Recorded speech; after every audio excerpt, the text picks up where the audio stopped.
Сайн байцгаана уу хүмүүс ээ. За энэ өдрийн мэндийг хүргэе. Өнөөдрийн хичээлийн сэдэв маань болохоор хөл бөмбөгийг заалжгүй.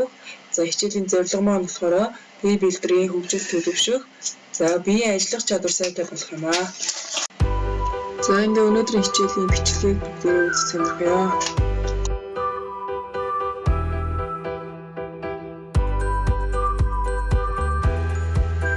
Бөмбөгийг залаад гүйж бай. За дамжуулалт. За давталгын хаалгаараа амжилттай.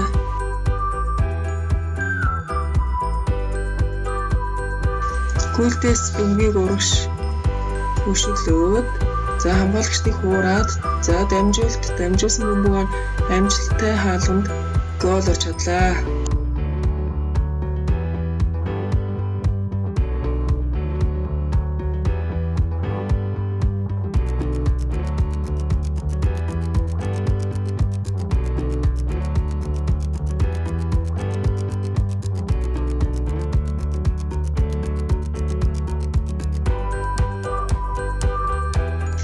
Хөл бөмбөгт хамгийн гол нь бөмбөгийг хөлмийгээр өшөглөх.